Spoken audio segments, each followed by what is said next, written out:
بسم اللہ الرحمن الرحیم ابو علی سینا کی کتاب الاشارات و تنبیہات اور اس کا چھٹا مرحلہ چھٹی نمت، جس کی یہ 8ویں فصل ہے، جس کا عنوان ہے حسن اور قب۔ یہ حسن اور یہ قب کا عنوان اللہ تعالیٰ کے فعل کے بارے میں ہے۔ تو اس فعل کے بارے میں پہلے متن ہم دیکھتے ہیں کہ ابو علی سینا کیا کہہ رہے ہیں کہ اعلم انا ما یقال، کہ یہ جو کہا جاتا ہے، جب بھی یقال آتا ہے تو اس کا مطلب ہے کہ اشکال ہوا جاتا ہے، کیلا کال، کہ کسی نے کہا، کسی نے اشکال کیا۔ تو کہتے ہیں آپ جانیں کہ یہ جو متکلمین نے یہ جو کہا، یا کسی متکلم نے، کہ انا فعل الخیر واجب حسن فی نفسہ، کہ جو اللہ تعالیٰ جو بھی فعل کو انجام دیتا ہے وہ خیر ہوتا ہے، پس جو خیر کا فعل ہے وہ کیا ہے؟ واجب، ضروری ہے، حسن اور اچھا ہے، فی نفسہ، وہ فعل فی نفسہ ہی جو ہے وہ اچھا ہے۔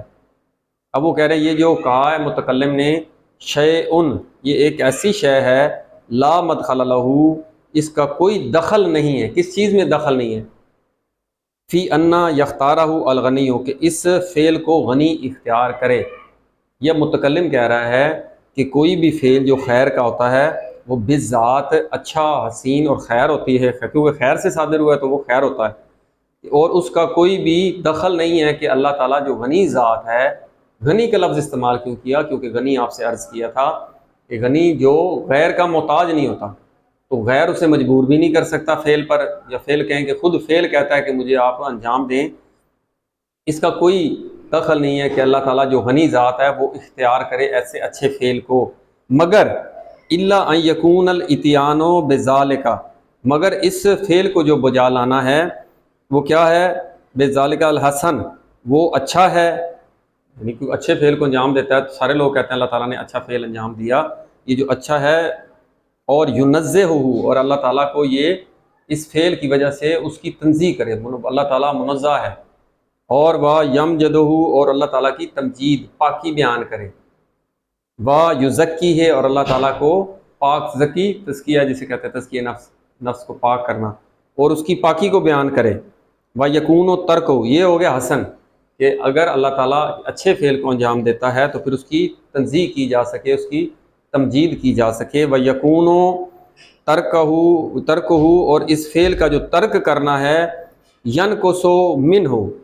وہ اللہ تعالیٰ کے لیے نقص کا باعث ہو، کہ اللہ تعالیٰ نے اچھا فعل انجام نہیں دیا تو یہ نقص پر دلالت کرتا ہے، وَيَسْلِمُهُ، اور اس میں رکھنا ڈالتا ہے، یعنی اس نے حسن کو انجام نہیں دیا اس لحاظ سے۔ تو اب یہ مصنف کہہ رہا ہے، یہ متکلم جو کہہ رہا ہے کہ اچھے فعل کو انجام دینے سے اللہ تعالیٰ کی مدح کی جاتی ہے، اور برے فعل سے، کیونکہ برا فعل کبھی ہے، اس سے ایک نقص لازم آتا ہے اس ذات میں، جبکہ ابو علی سینا کیا کہہ رہا ہے؟ وَكُلُّ هَذَا ضِدُّ الْغِنَى، ضد الغنی، کہ یہ جو بات آپ نے کی ہے یہ غنی ذات کی ضد ہے۔ اب اس کو مصنف نے، ہماری بحث یہ شروع ہوئی تھی کہ فاعل جو ہے جب مفعول کو وجود دیتا ہے، یہ مفعول اس کا فعل ہے، یہ مفعول اس فاعل کا فعل ہے، وہ کہتے ہیں کہ یہ جو اللہ تعالیٰ اس فعل کو انجام دیتا ہے، تو اگر اس کو دو باتیں کی تھی، پہلی کہ اللہ تعالیٰ، اگر اس کو متکلمین کہتے ہیں اللہ تعالیٰ اپنے ارادے سے اس کو بناتا ہے، تو ارادہ یہ کہنا چاہتے تھے متکلمین، ارادہ اس کی ذات ہے، جبکہ حدیث میں وارد ہے کہ ارادہ اس کی ذات نہیں ہے، کیونکہ ارادہ بدلنا، ایک وقت تھا کہ ارادہ نہیں تھا پھر ارادہ کیا تو اس سے تغیر لازم آتا ہے فاعل میں، اس لیے یہ ارادہ اس کی ذات نہیں۔ تو اگر فاعل بالارادہ ہو کہ اللہ تعالیٰ اپنے ارادے سے کسی بھی فعل کو سر انجام دے، تو پھر اس کا مطلب ہے کہ وہ کمال چاہتا ہے، تاکہ اس فعل کو انجام دے کر وہ کامل قرار پائے، اور اس فعل کے انجام دینے سے پہلے تو لازم آتا ہے کہ وہ ناقص تھا، پھر اس فعل کو انجام دیا تاکہ وہ کامل ہو جائے۔ اپنے غیر سے فاعل کمال چاہ رہا ہے، جبکہ یہ ناممکن ہے اس ذات باری تعالیٰ کے لیے، کیونکہ وہ بالذات کامل ہے، اپنی ذات میں بھی کامل ہے، اپنی صفات میں بھی کامل ہے۔ پس مصنف کہتا ہے کہ اگر کوئی بھی فاعل ارادے سے فعل کو انجام دیتا ہے تو وہ کمال چاہتا ہے، اگر وہ کمال چاہتا ہے تو پہلے ناقص تفریح کمال کو چاہ رہا ہے، اس لیے یہ نہیں ہے۔ اب یہ جو اللہ تعالیٰ اس فعل کو انجام دے رہا ہے، تو اللہ تعالیٰ کیا کہہ رہا ہے؟ اپنے ارادے سے، یا تو یہ جو غرض ہے اس فاعل کی، اس فعل کو انجام دینے کی غرض، یا تو فاعل کے اپنے اندر غرض پائی جاتی ہے، یا اس فعل کی وجہ سے اس میں غرض پائی جاتی ہے۔ غرض جو باز گشت کرے گی یا اس ذات کی طرف کرے گی یا دو چیزیں، اس کے علاوہ تو کوئی چیز ہی نہیں ہے۔ اگر ان دونوں کی طرف باز گشت کرے گی غرض، تو پھر بھی یہی نتیجہ نکلے گا کہ وہ کمال کو چاہتا ہے۔ ایک کہتے ہیں ایک تیسری شکل بھی نکلتی ہے، وہ یہ ہے کہ یہ جو مفعول ہے یعنی فعل اللہ تعالیٰ کا، یہ خود تقاضا کرتا ہے فاعل سے کہ فاعل جو ہے اس کو انجام دے۔ بھئی کیوں، کیا چیز ہے اس کے اندر جو تقاضا کر رہی ہے کہ فاعل اس کو انجام دے؟ وہ کہتے ہیں کہ اس کے اندر حسن پایا جاتا ہے، اس کے اندر خیر پائی جاتی ہے۔ یہ جو حسن ہے اور جو خیر ہے، یہ چونکہ یہ کل الخیر ہے، یہ خیر اس خیر سے تقاضا کرتی ہے کہ اس فعل کو انجام دیا جائے۔ تو مصنف کہتا ہے یہ بھی ایک وہم ہے کہ خود یہ تو بھی وجود ہی نہیں پایا کہ یہ تقاضا کرے۔ ہاں آپ کہیں کہ اللہ تعالیٰ کے علم میں ہے تو ایک الگ بحث ہے، وہ اگلی فصل میں آئے گی۔ تو یہ دونوں باتیں رد ہو گئیں۔ کون سی؟ ایک تو یہ کہ فاعل جو ہے اگر ارادے سے فعل کو انجام دیتا ہے تو وہ ایک کمال حاصل کرنا چاہتا ہے، جبکہ یہ باطل ہے۔ اور اگر کہیں کہ فاعل کی غرض ہے، پچھلی فصل میں بھی ہم نے کیا ہے، فاعل کی اپنی غرض بھی نہیں ہے اور نہ یہ مفعول کی غرض ہے کہ یہ اس کو کہے کہ مجھے آپ انجام دیں، یہ دونوں کے دونوں نظریے باطل ہیں۔ اب آ گیا کہ جو متکلمین کہتے ہیں کہ حسن کی وجہ سے مفعول تقاضا کر رہا ہے فاعل سے۔ کیوں؟ کیونکہ حسن تقاضا کرتا ہے کہ یہ اس کو انجام دے، تو پھر اس کی ضد کیا ہوگی؟ جو قب ہے وہ روکتا ہے، کسی بھی فعل کا جو قباحت ہے وہ فعل ہی روکتا ہے، کیونکہ فعل کبھی ہے، وہ خود فعل کہتا ہے کہ فاعل سے کہ مجھے انجام نہ دے۔ یہ حسن اور قب کی تعریف کیا ہوتی ہے؟ حسن کی تعریف یہ ہوتی ہے کہ جب بھی حسن تقاضا کرتا ہے کہ اس کی تعریف کی جائے، کیونکہ وہ حسن خیر ہوتی ہے اور خیر تقاضا کرتا ہے کہ اس کی مدح کی جائے، اس کی ثنا کی جائے، اس کی تعریف کی جائے۔ اور قب کی کیا تعریف ہوگی؟ یا دوسرے الفاظ میں یہ کہتا ہے کہ حسن تقاضا کرتا ہے کہ اس سے قباحت کو دور کیا جائے، یعنی وہ کبھی نہیں ہے، اپنی ضد کی نفی کرے۔ ہر شے اپنی ضد کی نفی کرتی ہے، انسان حیوان ہونے کی نفی کرتا ہے یا پودا ہونے کی نفی کرتا ہے۔ تو قب جو ہے، قب وہ ہوتا ہے جس کے فعل کو دیکھ کر اس کی مذمت کی جائے، ذم یعنی وہ مستحق قرار پائے کہ اس کی مذمت کی جائے، اور خیر جو ہے وہ مستحق قرار پاتا ہے کہ اس کی مدح اور ثنا کی جائے۔ تو مصنف نے یہ نتیجہ نکالا ہے کہ یہ سب کے سب جو نظریات متکلمین بیان کر رہے ہیں یہ باطل ہیں۔ یہ کمال چاہنے کی وجہ سے، اور خود جو فعل ہے اس میں اتنی قوت نہیں کہ وہ فاعل کو مجبور کر سکے۔ ایک طرف تو متکلمین ہمیں کہتے ہیں، یعنی فلاسفہ کو کہتے ہیں کہ آپ جو اللہ تعالیٰ مختار نہیں ہیں تو پھر یہ اللہ تعالیٰ مجبور ہے۔ تو آپ بھی تو یہ مجبوری کے قائل ہوئے ہیں کہ مفعول جو ہر حسن فعل جو اچھا فعل ہے وہ اس کو مجبور کر رہا ہے کہ مجھے انجام دے، اور کبھی جو ہے وہ روک رہا ہے کہ مجھے انجام نہ دے، جبکہ یہ سب کے سب باطل ہیں۔ تو اس سے اگلی فصل جو ہے فصل نمبر 6/9، اس کا کیا عنوان ہے؟ اللہ کی عنایت۔ یہ اللہ تعالیٰ کی عنایت کا عنوان۔ اصل میں اس فصل میں مصنف جو ہے مبدأ اول کی بات کر رہا ہے، پھر مبدأ اول سے آگے جو موجودات خلق ہونی ہیں ان پر بحث ہوگی۔ تو یہ مبدأ اول کے بارے میں کیا کہہ رہا ہے کہ لا تجدو، کہ آپ جو ہے نہیں پائیں گے، ان طلبت مخلصاً، اگر آپ خالص ہو کر طلب کریں، مگر یہ کہ تم کہو کہ انا تمثل النظام الکلی فی علم السابق، کہ یہ جو نظام کلی نظام سے مراد ایک ٹرم ہے، اصطلاح ہے کہ کل اللہ کے ما سوا، کل کا کل جو موجودات ہیں وہ اللہ تعالیٰ کے علم میں موجود ہیں، اسے کہتا ہے علم باری میں۔ تو وہ کہتا ہے کہ یہ جو، اور پھر تمثل کا لفظ استعمال کیا ہے، تمثل، کہ اس نظام کلی کا تمثل سے مراد یہ ہے کہ اللہ تعالیٰ کے علم میں ہر چیز حاضر ہے۔ یہ حاضر سے کیا مراد ہے؟ علم کی ہم نے تعریف کی تھی، حصول و صورت الشیء عند العقل، عقل کے پاس کسی شے کا حاضر ہو جانا علم ہو گیا، ذہن میں کوئی چیز آ گئی۔ اس کے مقابلے میں ایک دوسری تعریف بھی تھی، حضور و صورت الشیء عند العقل، کہ کسی بھی شے کی صورت کا حاضر ہونا، حاضر جو ہوتا ہے وہ خارج سے نہیں آتا، وہ خود اس کی ذات سے اٹھتا ہے، اس کی ذات سے ہی حاضر ہوتا ہے، کیونکہ اس کی ذات اس کو پائے ہوئے ہوتی ہے۔ اور جو پائے ہوئے ہوتی ہے وہ کس لحاظ سے، وہ یہ کہہ رہے ہیں کہ ان تمثل النظام الکلی، کہ یہ جو کلی نظام ہے اس کا جو تمثل، اس کا حاضر ہونا فی علم السابق، اللہ تعالیٰ کے علم میں، کیونکہ کوئی بھی چیز جو خارج میں موجود ہوتی ہے پہلے علم میں موجود ہوتی ہے، اس لیے وہ کہتا ہے جو بھی خارج میں موجودات ہیں ان کا حضور جو ہے ان موجودات سے پہلے وہ اللہ تعالیٰ کے علم میں حاضر ہے، فی علم السابق، اللہ کے سابق علم میں، مع وقت ہی، یعنی سب کا وقت معین ہے، پہلے اس نے آنا ہے پھر اس کے بعد اس نے آنا ہے، ترتیب ہے، اس ترتیب وہاں پر موجود ہے اللہ تعالیٰ کے علم میں۔ الواجب اللائق، یہ واجب بھی ہے اور لائق اور سزاوار ہے، یفیض و من ہو، کہ یہ اللہ تعالیٰ سے اس کو فیضان ملے، کس کو نظام فیضان ملے، ذالک النظام الکلی، یہ خود اس کی ذات سے فیضان ملتا ہے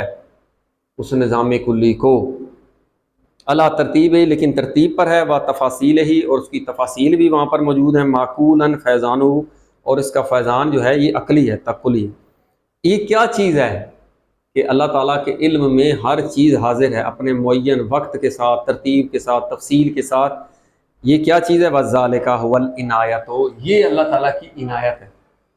اس عنایت سے پھر ہر چیز ظاہر ہوتی ہے۔ یہ عنایت کا لفظ کیوں استعمال ہوا؟ کیونکہ فائل کی ہم نے اقسام پڑھی تھی، فائل بالعنایہ ایک پڑھی تھی، فائل بالارادہ جو ارادہ سے کرتا ہے، فائل طبی، ایسا فائل جو اپنے افعال کو انجام دیتا ہے لیکن اس کو علم نہیں ہوتا، نہ اس کا کوئی دخل ہوتا ہے۔ ایک قسم تھی فائل بالعنایہ، یعنی فائل جو فعل کو انجام دیتا ہے وہ بالعنایہ، اس کے پاس وہ عنایت موجود ہوتی ہے، اس عنایت سے وہ موجودات کو وجود دیتا ہے۔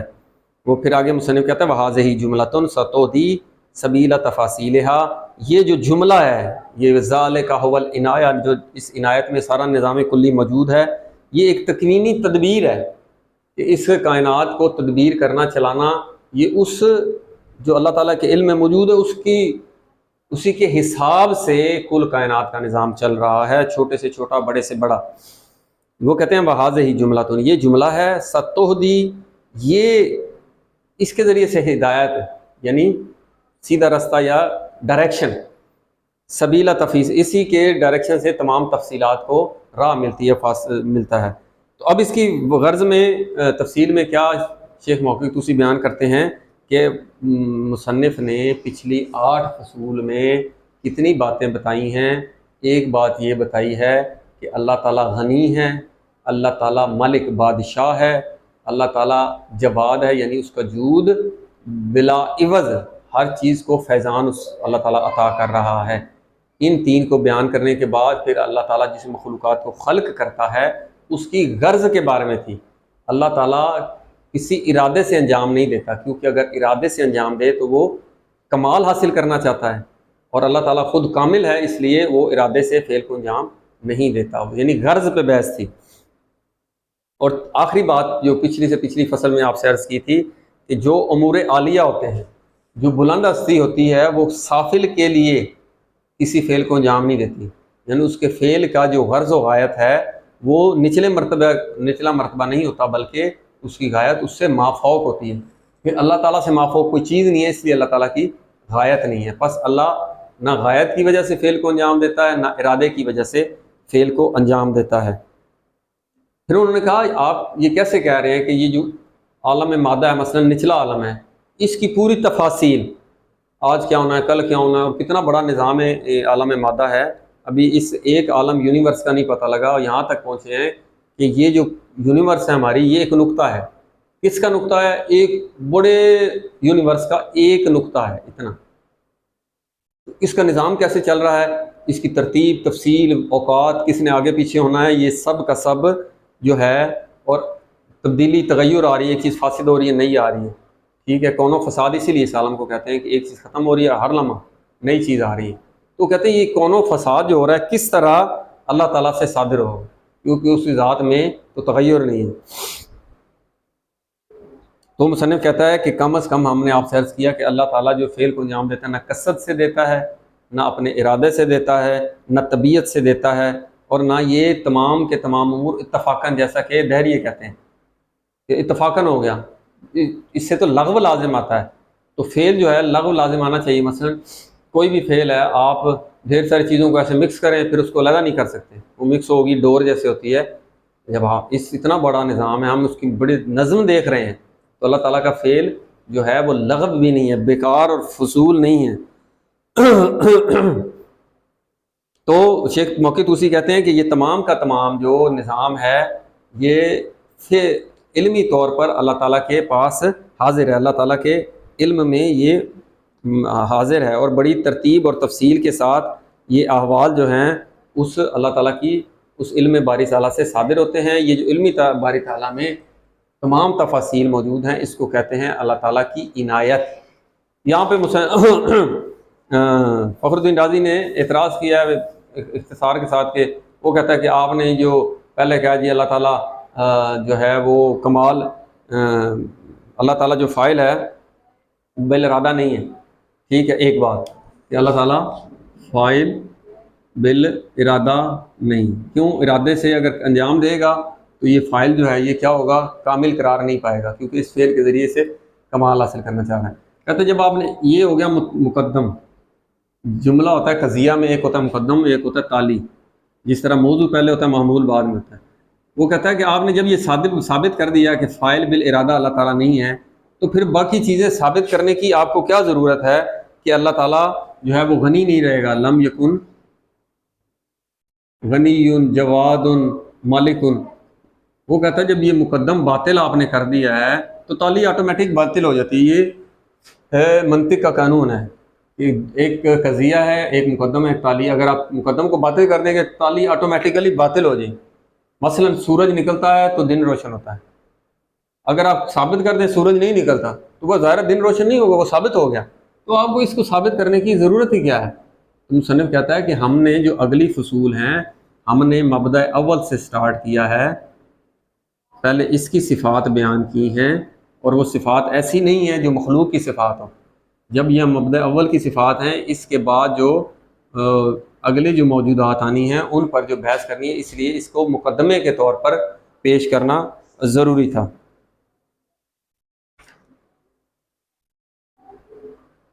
اس لیے یہ جو حسن اور مد، یہ بھی مصنف کہتا ہے کہ آپ کہہ رہے ہیں کہ اچھی ہو تو مدح کے لائق ہے، اگر کبھی ہے تو اس کی ذم کی جائے گی، اس کا بھی اس موضوع سے تعلق نہیں ہے کہ یہ اللہ تعالیٰ کو مجبور کریں۔